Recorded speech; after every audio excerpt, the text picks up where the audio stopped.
to another episode of the Never Normal Podcast. I am your host, Britt. This is my co-host at this point, right now, Casey. Oh, only right now? Well, I mean, like, until we get a better mic system, whenever we have guests, it's going to be real weird trying to fit right here. Everyone's replaceable. But it has been a week. That's why I look like this. Also, the calendar told us. Yeah. You know what? Your dad jokes are done. Anyways, you don't know what we're talking about tonight. I don't. I actually wrote about this. I used to have a paranormal blog, and I actually wrote about this because I thought it was fascinating. So I'm excited. I want to give a shout out to this week's sponsor. I have a sponsor this week. My patience. Oh. She can make the jokes, but I can't. The cats are already trying to get in. We're off to a great start here. But have you ever heard about the real Wolfman in the UK? Have you ever heard? You talk about like the guy who has the hairy disorder? Whoa, easy there, big guy. Cat's trying to get in. Yeah, our cats are trying to get in. No, this is someone else. Okay. It's okay. Not the hairy guys. Well, I'll show you what he looks like, and I'll post this picture on Instagram whenever the episode goes live. This is what he looked like. That brow, though. Yeah, very distinct features. You know what I mean?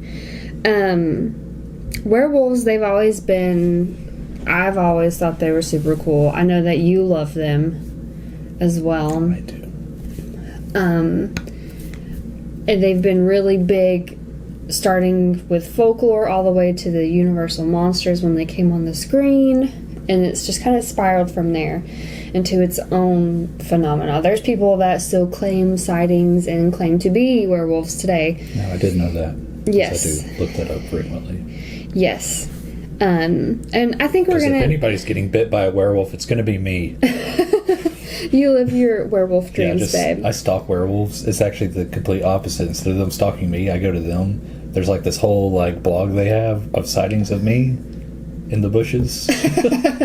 warning Yes. them that if they see you, like if you see the man, if you with the red encounter beard, this guy, if you encounter this guy, call this number, kind of thing.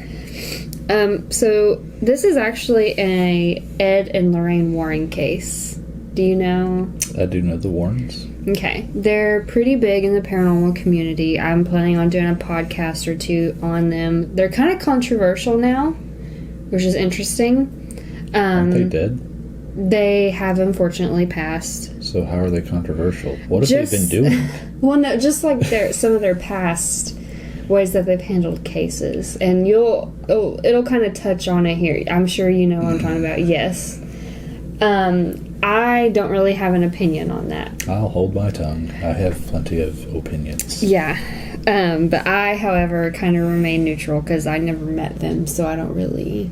Well, me and Ed, we get lunch all the time. Oh, whatever. Anyways, you can still go. They have where they kept all of their items. Their son-in-law runs their museum. The cats are really on one trying to get in tonight. So if you hear that...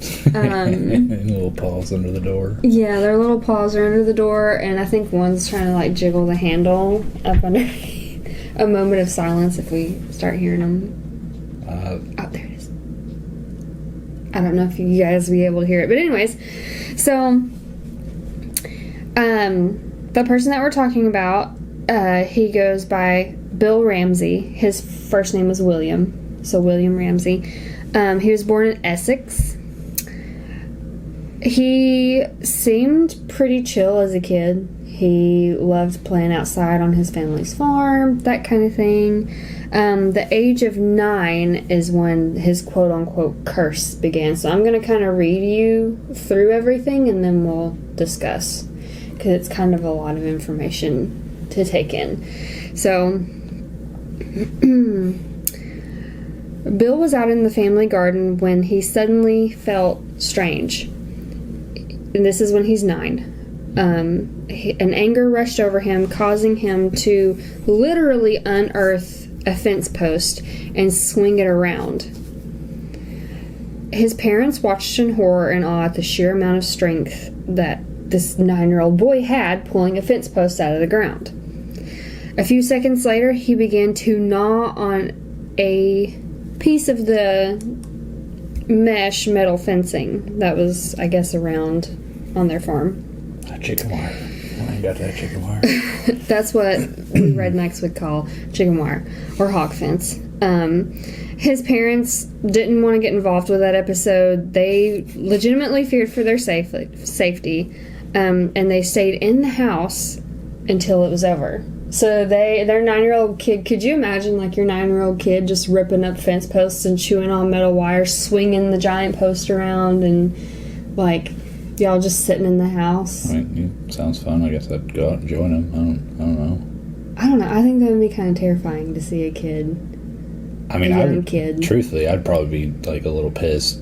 Like, I'm sure it's probably some work putting in a fence post. I know the fence posts that I've put in have been work. If my kid went out there and was ripping up my fence, I don't think my initial thought would be like, damn, that kid's strong. My initial thought would be like, why is that kid doing that to my fence? Yeah. Now, I mean, in my head, because I'm critical, okay, I grew up on a farm, we have horses, all this stuff, I helped build the fence that the horses are in and everything. If you don't put a fence post in sturdy enough, well, you can pull a kid could pull it up. And there's also, like, it doesn't say he just, like, in one fell swoop grabbed that fence post and jerked it out. Yeah. Like, if you rock a fence post back and forth, you don't have to be necessarily very strong to compact the dirt from the outer edges outward, which would just leave it loosened up and you can pull it straight up out. That's how I got the fence posts that were in the yard previously. Yeah. So, I mean, there's not discrediting that any of this happened first and foremost, but when I was researching and writing this article, it was like a year and a half ago now, almost 2 years ago when I wrote this, I had these same thoughts. But that was my first thing, was like, okay, you can pull a fence post up. Yeah. Now, swinging it around, depending on what it's made out of, I mean, if he's just like swinging it, just like it was, as the claims say, like it was nothing, it really depends to me on what it's made out of. And also, if it's, their description to me just sounds like chicken wire. You wouldn't be doing a large... They're messing with all kinds of stuff out there. You wouldn't be doing a tall chicken wire fence. So, I mean, if it's like a 3-foot post with more than likely another foot in the ground, a 4-foot post at best is not that much larger than a 9-year-old. Like, my nephew could have done it. Yeah. Yeah. So, I mean, I don't know what Bill looked like as a kid, but growing up on a farm, you know what I mean? You got any pictures of Bill as a kid? No, there wasn't that I found. Not one. I mean, there were ones that people selfies back in the 60s, 50s. Well, probably the 40s. His chicken and his Raleigh cord camera, holding it backwards, getting that. Yeah, that flash for in. sure. Yeah, definitely. Could see it. So after this happened, nothing happened for the next 15 years. Yeah, parents probably told him to, chill out. Yeah. They're going to take his, Lincoln Logs or whatever. So Bill had grown up by this point. He got married, and now he was a father of 3, so totally normal guy, right?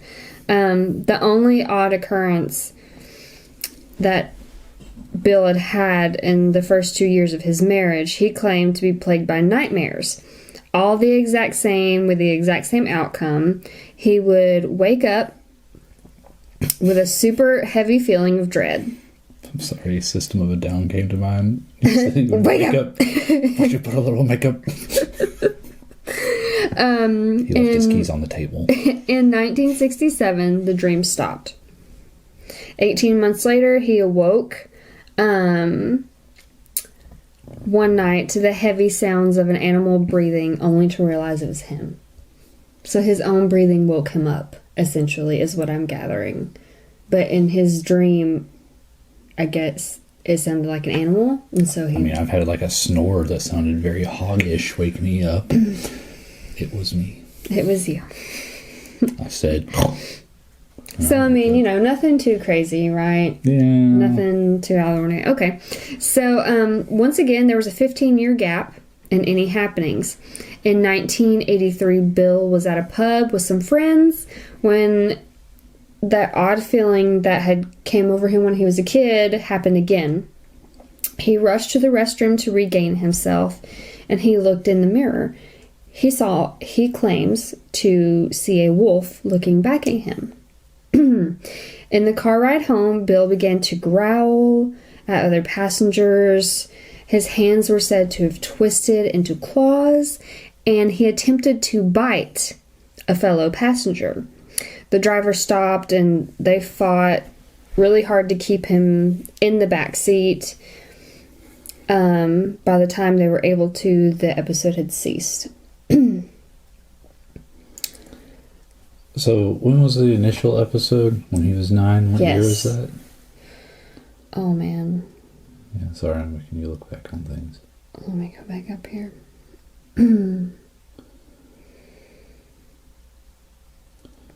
It doesn't say. I didn't put that in my article. Okay, so he would be 39 at this time. If he was 9 years old during the first one, second one came 15 years later, and then another 15 years after that, he would be 39. Yeah.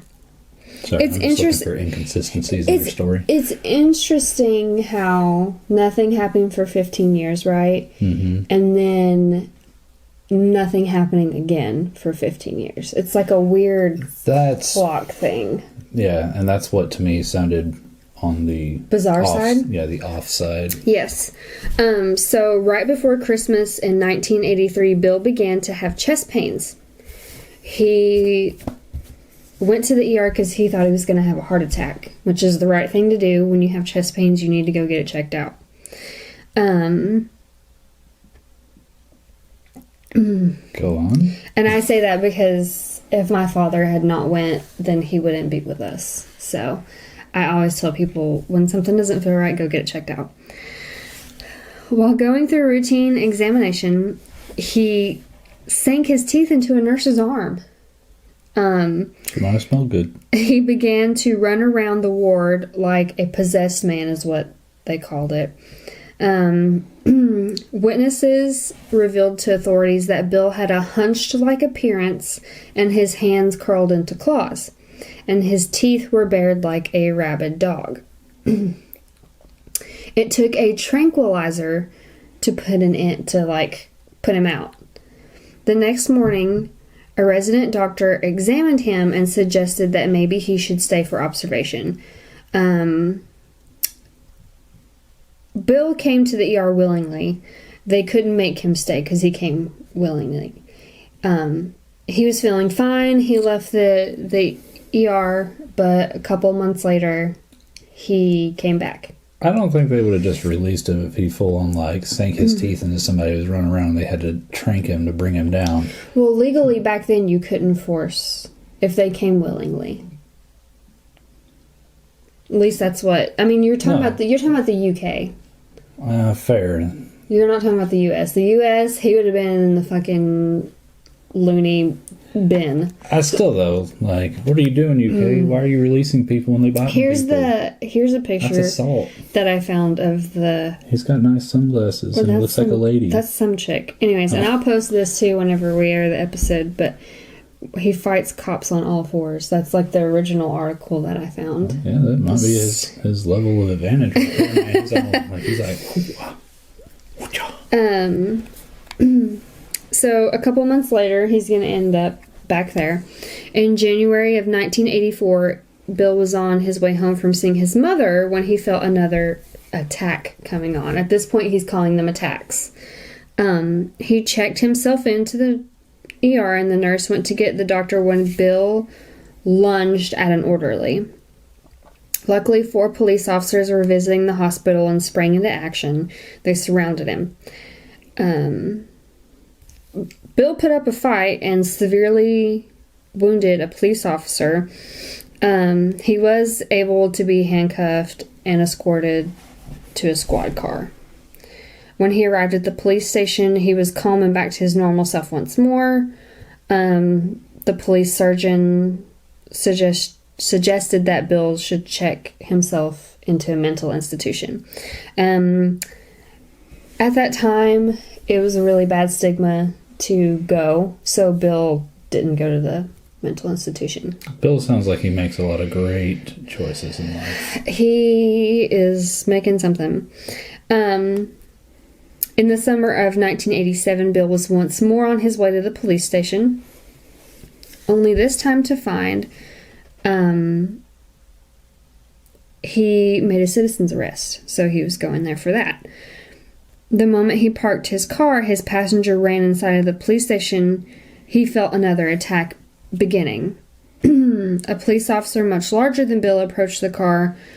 When he placed a gentle hand on Bill, the wolf in him took over, slamming the large officer down with ease, and Bill began choking him. It took a dozen officers and 2 tranquilizers to get him down.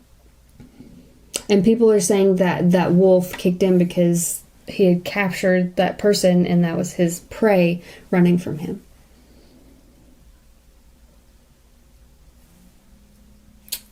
Interesting.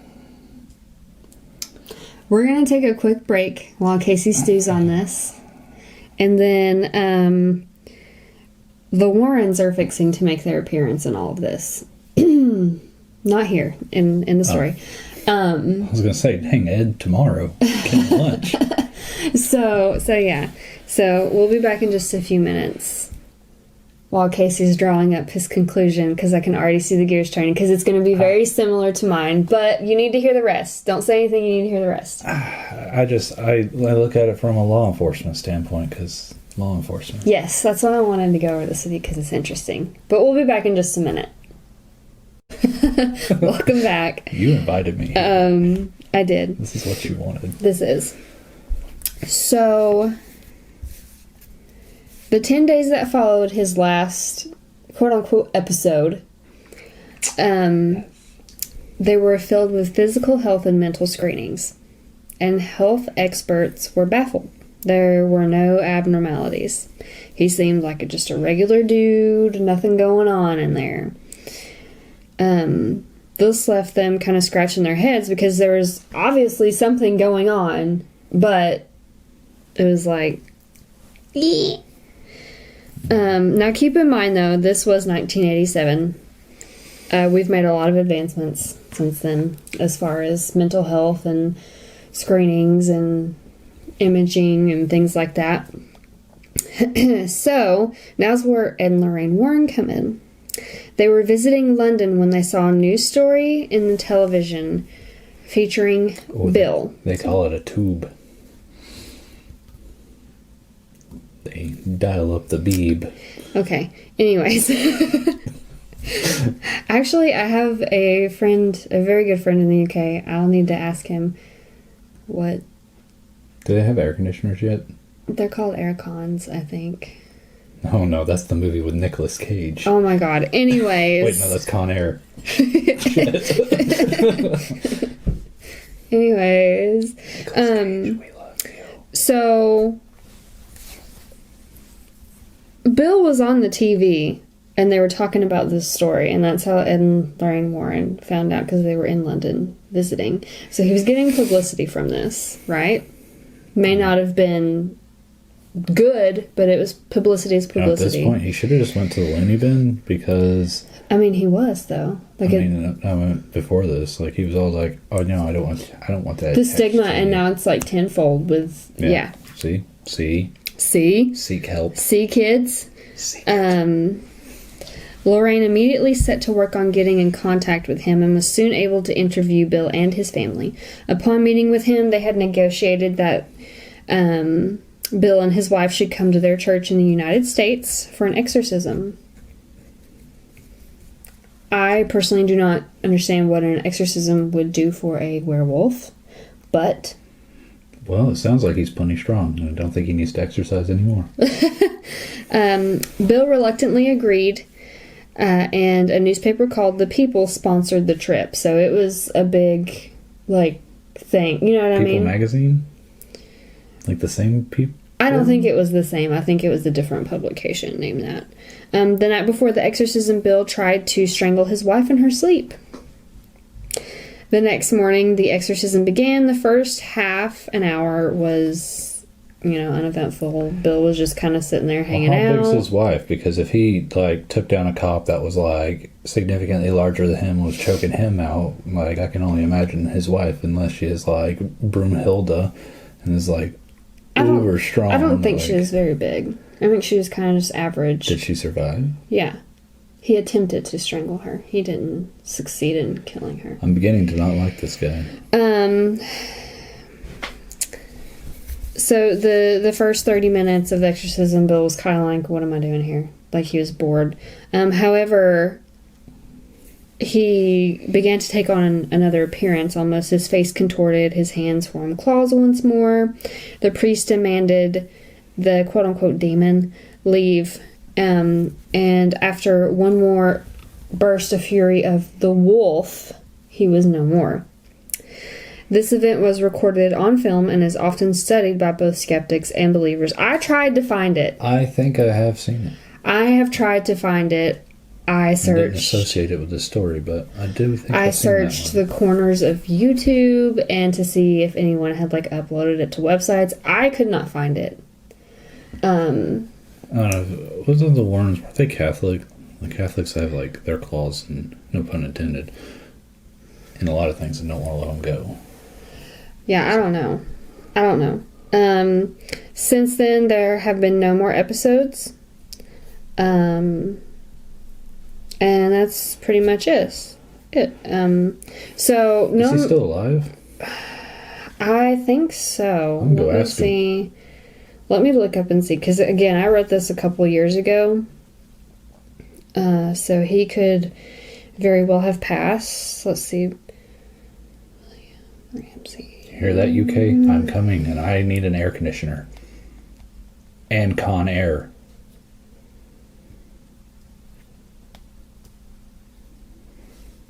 Let's see.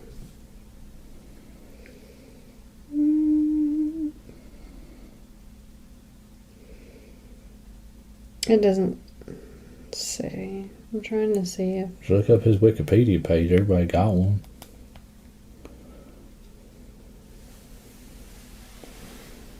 You don't need to stare over me. I was just looking down.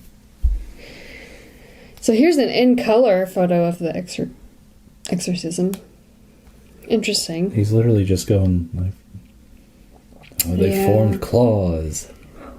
Yeah. I too can do this. It doesn't say if he's passed on. I'll have to dig a little further on in that. So I'm gonna share my thoughts on this. I think while I would love to believe that he was an actual werewolf, and I'm not trying to discredit his experiences because he thought that he was really dealing with something, mental health can genuinely do that to you. Mm-hmm. You can see things. I mean, with my mental health struggles, and I don't know with yours as well, there's been, things where you really do believe something. I think that he should have been forced into getting help sooner. And I think that I don't know. I think it was mental health. I think maybe you don't know. There could have been issues at home that led to that kind of rage to build up in somebody, and just people, not saying Bill was like this because I don't know him as a person, of course, but you know what I mean? There's that one small thing that sets off a huge explosion on someone who's unstable like that. Event. Yeah. That's what I think. Having dealt with not just people who are in heightened level of psychosis in the various jails that I've worked in, drugs, not saying he's on drugs, but drugs can also affect you in such a way. if you tell yourself a story long enough, you will believe it yourself. You can sit there and tell yourself that you're a werewolf in your own head, and just, you can take on appearances. Yeah. Kind of like with some people with claims of possession, like their face contorted, and I mean, your face is full of muscles. If you learn to control various muscles, you can contort things in different ways. Yeah. I can bare my teeth. Yeah. Wow, werewolf guy. Yeah. And I mean, yeah, like, and I can. It's not that hard to bite somebody. Like, yeah, you can. He very well have, convinced himself that he was a werewolf, and I believe that he believes that he was a werewolf. I'm just, in this particular case, not buying it. Yeah. Especially after they did, like, I'm sure, fingers crossed, if true werewolves are real. First of all, if you're watching this, come bite me, because I'm down for it. No, we're not doing that. I want to be a werewolf. I think that if he was truly a werewolf, he would be a little more quiet about it.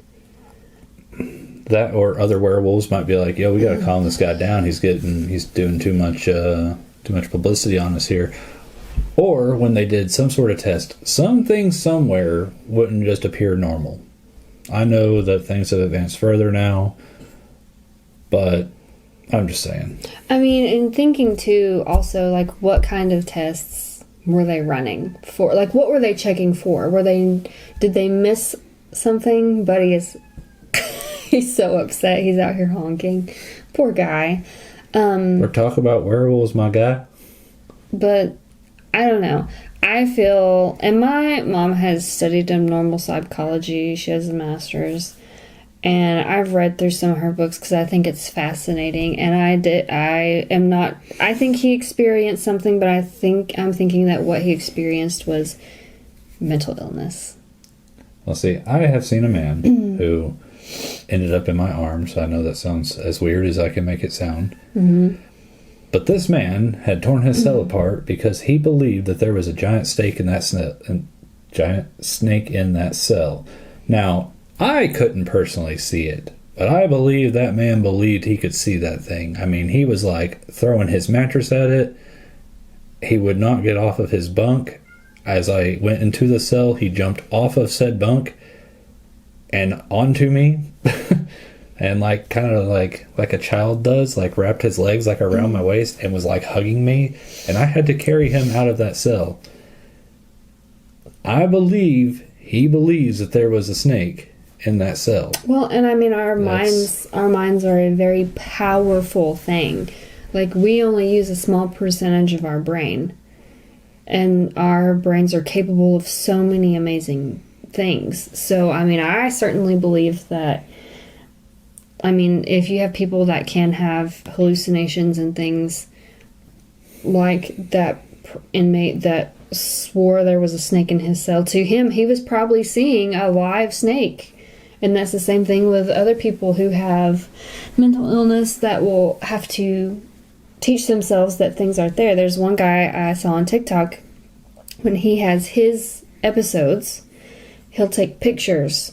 And he'll look at the picture and he won't see what he's seeing, and that's how he knows he's having an episode. Like, it's a very real thing. Mental health is something I'm very strongly for. I guess I should say, like, taking care of your mental health. There you go. Getting help. Yes, getting help when you need it. Talking to someone, finding someone to talk to, things that, because, I mean, I feel like if his parents, when he had that episode, instead of being like, you were like a rabid animal, and putting that in his head, if they would have been like, let's go get you checked out, son. And also, you're going to fix that fence. He could have lived a totally different life.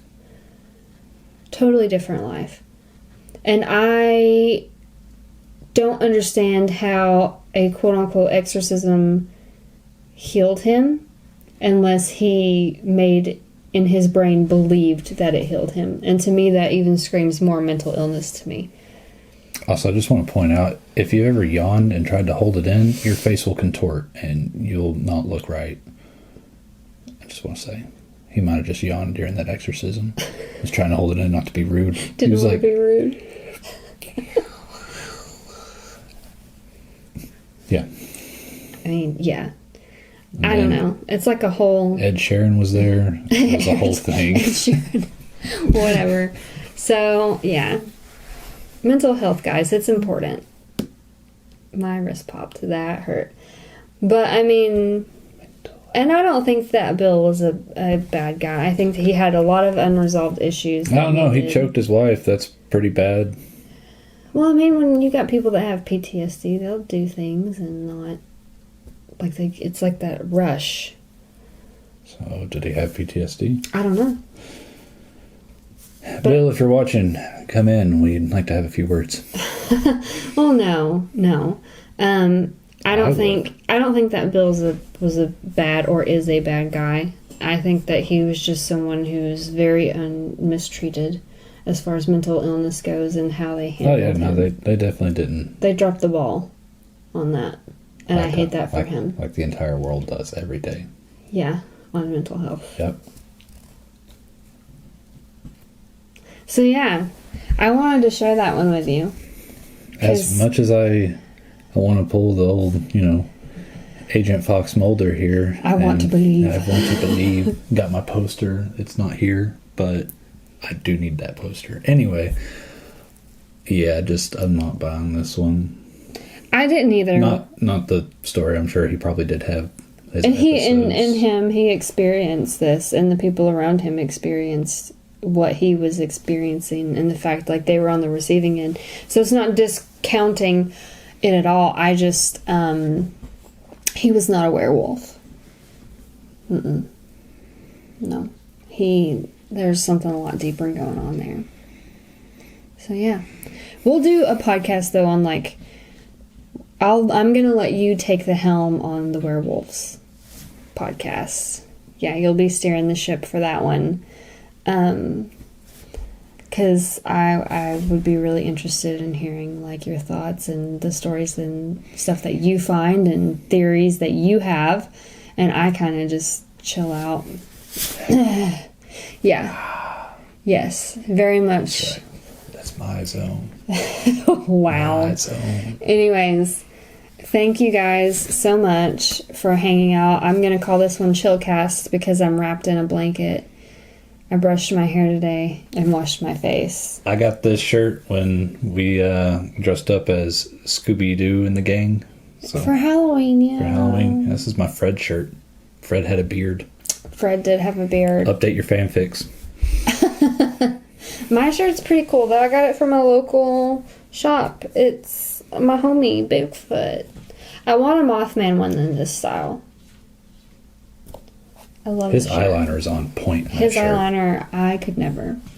But thank you so much, guys, for tuning in for Chillcast. We will be back next week with something different. And I hope that you guys have a great afternoon. Have a good weekend. This is going to be coming out on a Friday. Have a good weekend. Update your calendar. We'll be back. Bye, guys.